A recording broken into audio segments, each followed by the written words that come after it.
दुनिया हमेशा के लिए बदलने वाली है। उस दिन का हिसाब किताब, ऊपर से एक आदेश, गिनने का समय,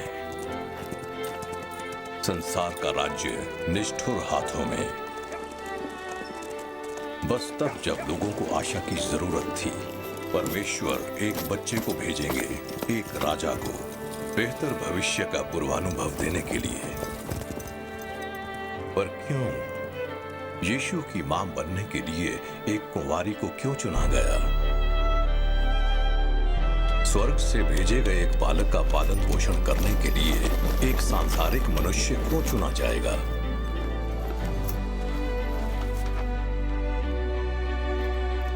सबसे गरीब तबके के लोगों को तरजीह क्यों दी गई कि नए जन्मे राजा को देखें?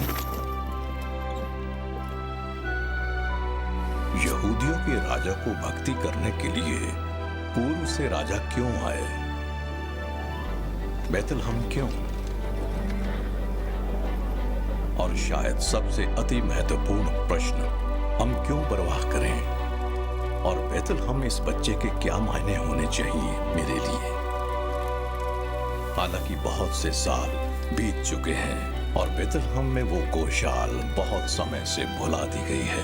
हमें समय की धुंध के माध्यम से अपनी टकटकी पर ध्यान केंद्रित करने की जरूरत है, पवित्र शास्त्र के लेंस के माध्यम से, और अपनी कल्पना का इस्तेमाल करना है क्रिसमस की कहानी बदलने के लिए नहीं, बल्कि लोगों, स्थानों और परिस्थितियों को देखने के लिए जो यीशु के जन्म का हिस्सा हो सकती थीं। और ऐसा करते हुए हम जवाब देंगे रहस्य का, अर्थ का और उस प्रश्न का कि यीशु जन्म क्यों?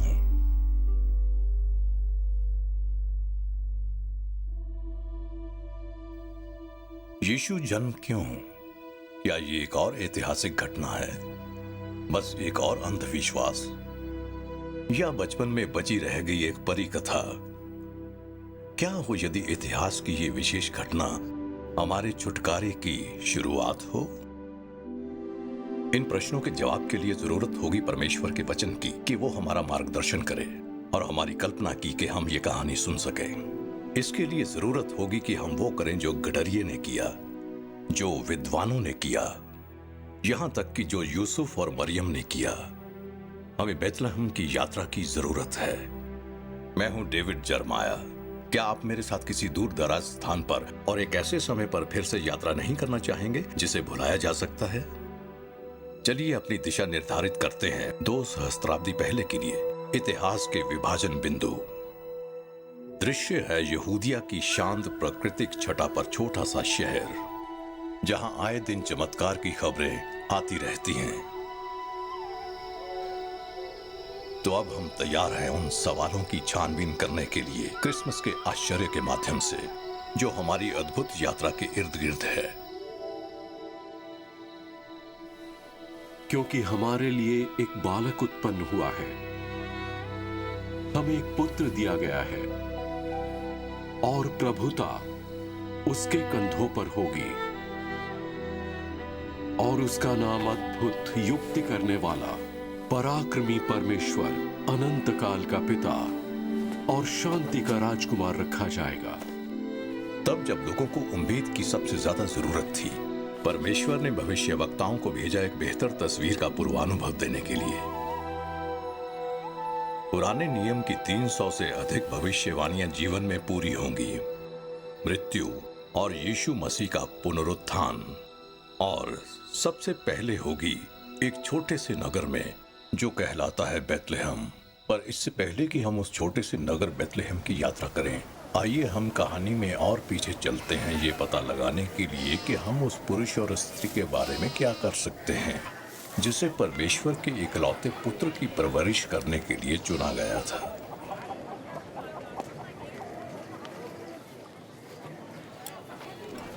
यूसुफ और मरियम पले बड़े नासरत नामक के एक साधारण से नगर में।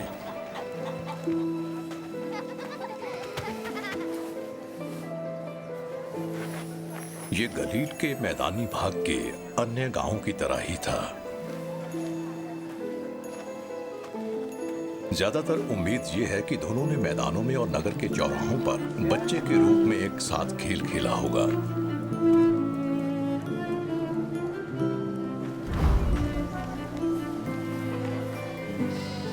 दोनों के माता पिता ने उनकी शादी का इंतजाम किया था, जो न केवल उन दोनों युवाओं को एक सूत्र में बांधेगी, बल्कि दोनों परिवारों को भी।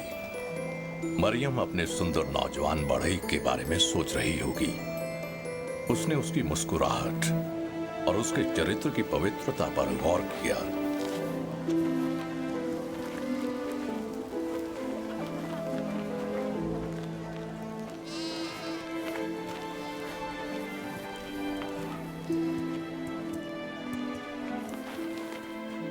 यूसुफ संभवतः एक साधारण और कुशल व्यक्ति था। वो अपनी शिल्प कला को हासिल करेगा, समाज में अच्छा नाम बनाए रखेगा, आराधनालय जाएगा और परिवार की परवरिश करेगा। और मरियम एक यहूदी युवती जो एक दिन अपने पति के परिवार के साथ रहेगी, और वो दोनों एक जीवन की शुरुआत करेंगे जो उनका अपना परिवार कहलाएगा।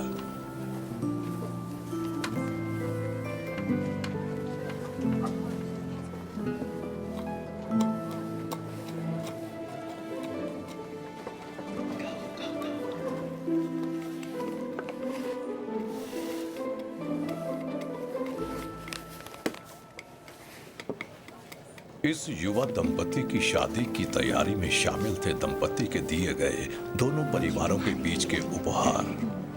धन्यवाद। क्या है? कोई बात नहीं, ये है कुछ अंगूर और पनीर। यही लड़कों के लिए? पसंद आए सचमुच? तुम इन्हें बांट ठीक है। भी सकते हो। हाँ, हे दोस्तों, ये देखो। हे, मरियम और यूसुफ ने समारोह के आनंद और उल्लास की उम्मीद की, जिसमें उन्हें अच्छे कपड़े पहनने और महंगे आभूषण पहनने और खास ढंग से तैयार भोजन करने का अवसर मिला, और सबसे बढ़कर अपने प्रेमी के साथ खुशी खुशी शादी के बंधन में बंधने का। मैं चाहता था कि तुम इन्हें अपने पास रखो, धन्यवाद। हमारी शादी के गुलदस्ते के रूप में। उनके और उनके जीवन के बीच कुछ भी नहीं आ सकता था जिसकी उन्होंने बचपन से योजना बनाई थी।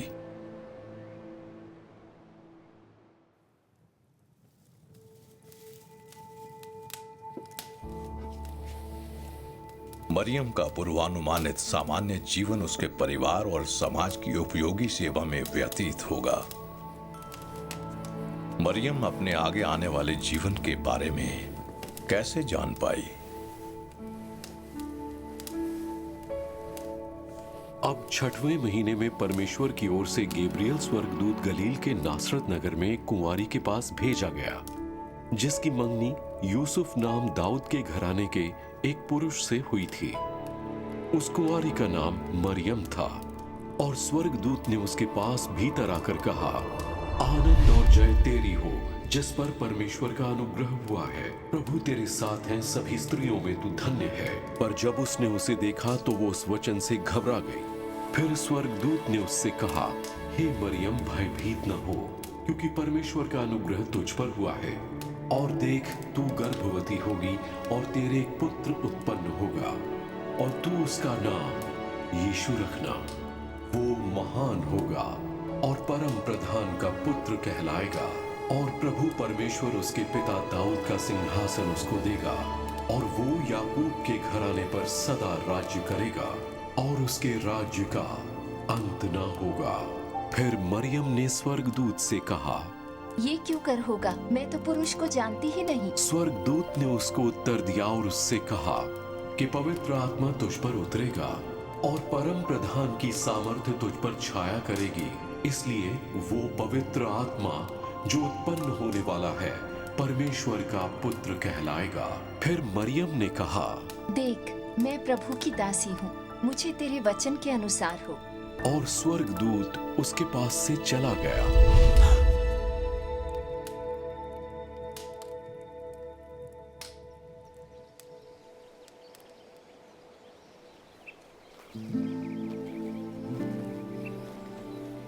मैं मैंने अपने पूरे मरियम जीवन में क्यों? पति का सपना देखा है। वो एक जो कुंवारी सबसे थी ज्यादा जिसने शास्त्र अपेक्षित वचन का है। सम्मान वो किया मेरा और वचन अपने का पिता की सम्मान इच्छा का पालन करना किया। सरकार है। वो परमेश्वर के उसी इकलौते ने पुत्र कहा, को और जन्म मुझे देने पता के था, लिए एक मैं शुद्ध तुमसे पात्र बात थी, करना एक चाहती घर हूँ। जिससे ये वो सब दुनिया को देखकर मुक्ति तुम देने क्या के लिए समझती प्रकट होगा। मैं समझती हूँ। मरियम का परमेश्वर मन कार्य बिल्कुल कर रहे सही लगा था और उसका ध्यान परमेश्वर की इच्छा पर था। वो परमेश्वर की सामर्थ्य को जानती थी जो सभी चीजों को संभव बनाती है, और उनका प्रेम हर बोझ को सहने में आनंद देता है।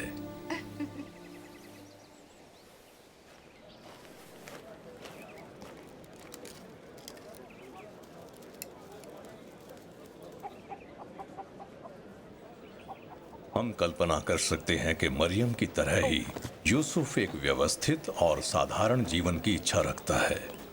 निश्चय ही यूसुफ का जीवन सही दिशा में आगे बढ़ रहा था। वो प्रेम में था और वो सभी तैयारियां कर रहा था जो जरूरी थीं मरियम से उसकी शादी के लिए।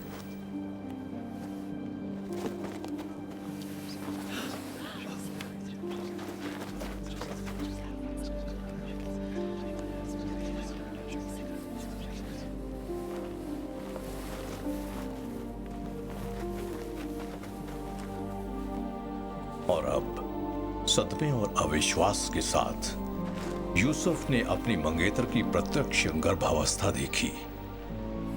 हर एक को यही गलती लगेगी कि यूसुफ पिता था।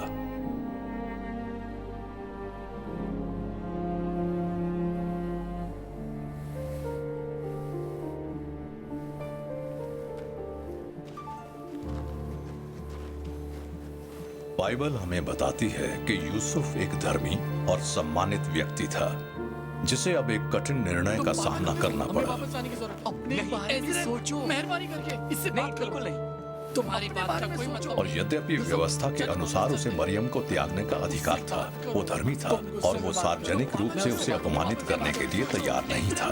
मेहरबानी करके इससे बात करो। अपने बारे कुछ में मित्र सहमत थे उसके इस करुणामयी फैसले से, जानती है। जबकि ज्यादातर संभवतः सहमत नहीं थे।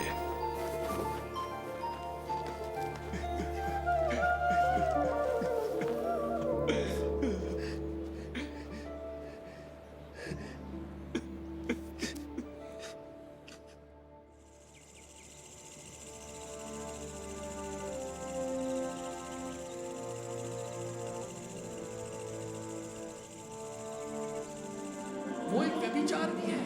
तुम्हारी बात का कोई मतलब नहीं है। तुम्हें उसे छोड़ना होगा। तुम पागल हो गए हो। हमें वापस जाने की जरूरत है। पूरे नगर के सामने नहीं। तुम्हें उसे छोड़ना होगा। हे परमेश्वर, मुझे क्या करना है मैं नहीं जानता। हे यूसुफ, दाऊद की संतान, तू अपनी पत्नी मरियम को अपने यहां ले आने से मत डर, क्योंकि जो उसके गर्भ में है वो पवित्र आत्मा की ओर से है। वो पुत्र जनेगी और तू उसका नाम यीशु रखना, क्योंकि वो अपने लोगों का उनके पापों से उद्धार करेगा। ये सब कुछ इसलिए हुआ कि जो वचन प्रभु ने भविष्यवक्ता के द्वारा कहा था वो पूरा हो, कि देखो एक कुंवारी गर्भवती होगी और एक पुत्र जनेगी और उसका नाम इम्मानुएल रखा जाएगा, जिसका अर्थ ये है परमेश्वर हमारे साथ है। जब यूसुफ अपने स्वप्न से जागा तब उसने बिल्कुल वही किया जो प्रभु के दूत ने उसे करने की आज्ञा दी थी। उसने परमेश्वर पर और उस वचन पर भरोसा किया जो उसे परमेश्वर के दूत से मिला था।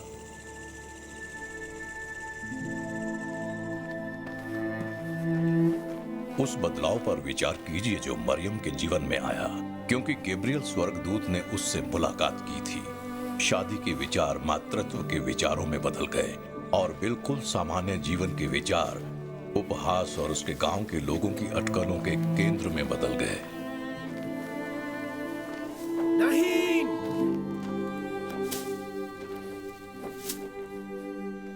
नहीं। मरियम ही क्यों? मरियम ने खुद सोचा होगा। वास्तव में उसके चुने जाने का कारण केवल परमेश्वर जानते हैं। लेकिन हम ये जानते हैं कि उसे परमेश्वर का अत्यधिक अनुग्रह प्राप्त था। उसने पवित्र शास्त्र की आज्ञा मानी और परमेश्वर की रहस्यमय योजना के सामने समर्पण कर दिया। मरियम ने प्रार्थना की कि यूसुफ भी ऐसा ही करे।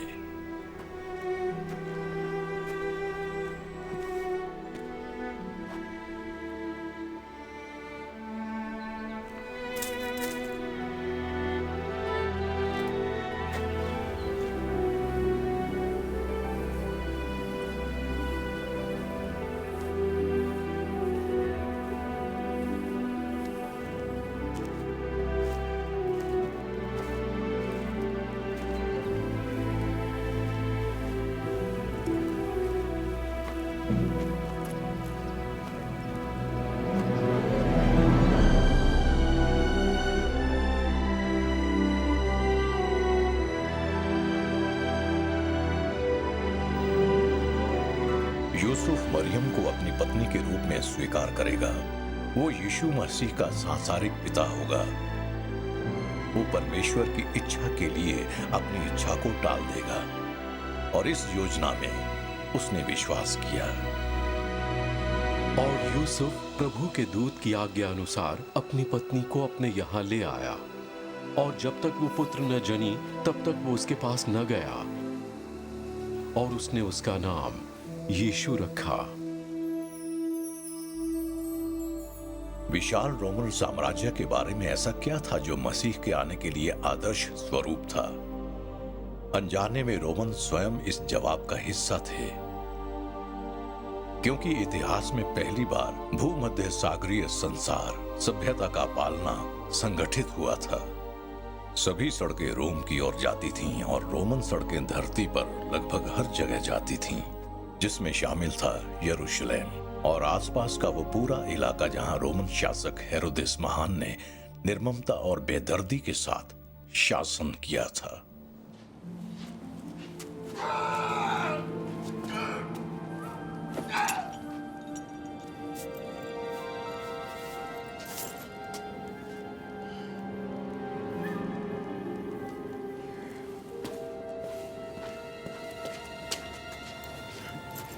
दुखी राजा को मृत्यु की चिंता सता रही थी। उसी समय कोई उसे जीतने आ रहा था। वो अंतिम संस्कार की व्यवस्था कर रहा था, असफल रूप से आत्महत्या करने का प्रयास कर रहा था और रात भर जागता रहा, ये सोचते हुए कि कौन उसका मुकुट चुराने आएगा। हेरोदेस के लिए राजा बनना अच्छा नहीं था। वो कब तक सिंहासन पर बना रहेगा? उसकी सत्ता को खतरे में डालने के लिए कौन आएगा? पहली सदी की दुनिया में और भी कई तरह की धारणाएं मौजूद थीं, लेकिन कोई और धारणा मानवता के इतिहास में सबसे बड़े साम्राज्य को ढहाने में सक्षम नहीं थी। यीशु ना केवल सही समय पर आए, बल्कि वो सही संदेश लेकर आए। वो उम्मीद और प्रकाश लेकर आए। तलवार के बल पर शासित दुनिया में ये गुरु संपूर्ण शांति लाएगा। हिंसा और प्रतिशोध से भरे इस संसार में वो अपने शत्रुओं से प्रेम करना सिखाएगा। मृत्यु के इस संसार में उसने नए और अनंत जीवन की उम्मीद प्रदान की। रोमियो ने दहशत के बल पर राज्य किया। वो प्रेम के द्वारा संसार पर राज्य करेगा।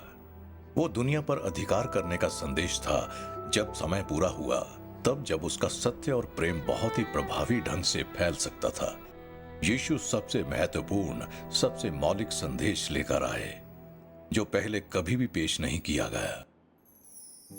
गौशाला में जल्द ही जो होने वाला था, छोटे से बैतलहम में, वो इतिहास को फिर से परिभाषित करेगा, सही समय पर, हमेशा के लिए। और उन दिनों ऑगुस्तुस कैसर की ओर से आज्ञा निकाली गई कि सारे जगत के लोगों के नाम लिखे जाएं। तो सब लोग नाम लिखवाने के लिए अपने अपने नगर को गए।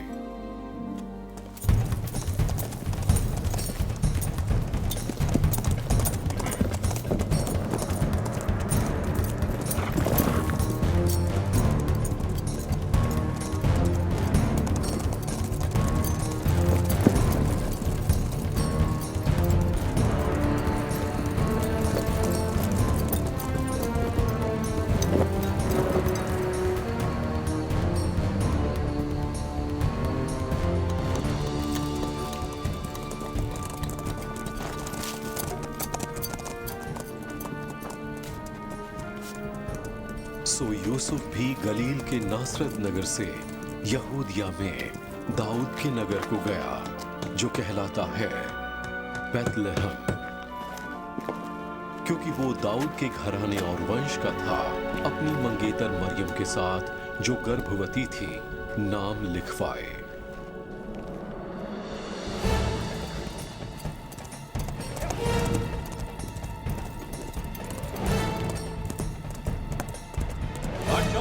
हट जाओ मेरे रास्ते से, हट जाओ, आगे से हट जाओ।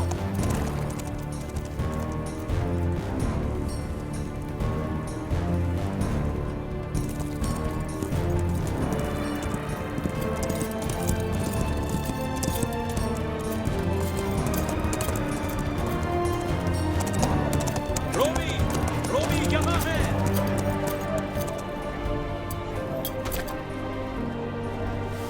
इसे बैरक के दरवाजे पर लगा दो। सिपाही इसे सबके सामने टांग दो और सुनिश्चित करो कि लोग इसका पालन करें। हटो, आगे से हटो, हटो, आगे से हटो, आगे से हटो, हटो। ये रोम है, मेरे रास्ते से हट जाओ, तुम मेरे रास्ते से हट जाओ।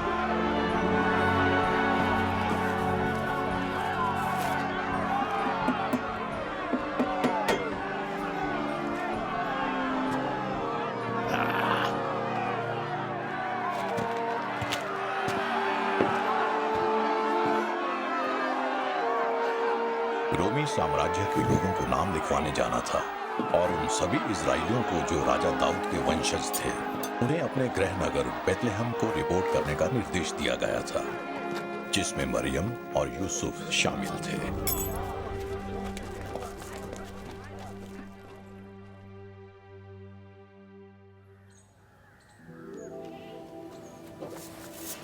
और हालांकि मरियम इस समय गर्भवती थी, उन्होंने दाऊद के नगर बेतलेहम की यात्रा शुरू की नाम लिखवाने के लिए, रोमी कर व्यवस्था के लिए। तैयारी पूरी हो गई है, चले। वो दिन आ गया जब मरियम और यूसुफ को नासरत का अपना शांत सा घर छोड़ना पड़ा और बेतलहम में अपना नाम लिखवाने के लिए अपनी यात्रा पर निकलना पड़ा। मुझे तुम्हारी याद आएगी। आने के जब लिए वे जाने के धन्यवाद। लिए तैयार हुए, उनके दोस्त और परिवार के लोग उन्हें शुभकामना देने के लिए इकट्ठा हुए। जल्दी ही पैदा होने वाले बच्चे के लिए दस्तकारी किए हुए उपहार दिए। एक तोहफा, धन्यवाद तुम्हारे बच्चे के लिए।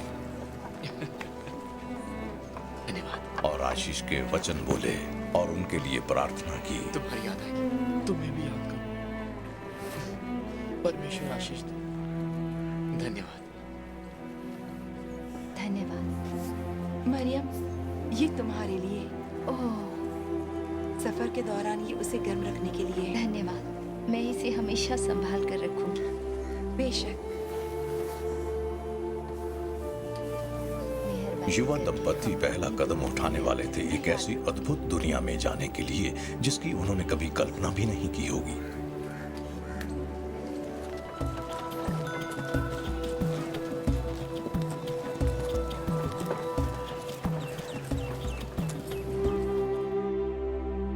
अगली बार हमसे जुड़िए यीशु जन्म क्यों, एक अस्थाई संसार में स्थायी शांति के लिए।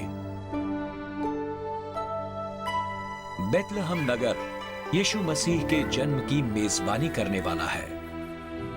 यद्यपि शायद ही संसार परमेश्वर के पुत्र के आगमन पर गौर करे, ये मानव जाति के भाग्य को बदल देगा।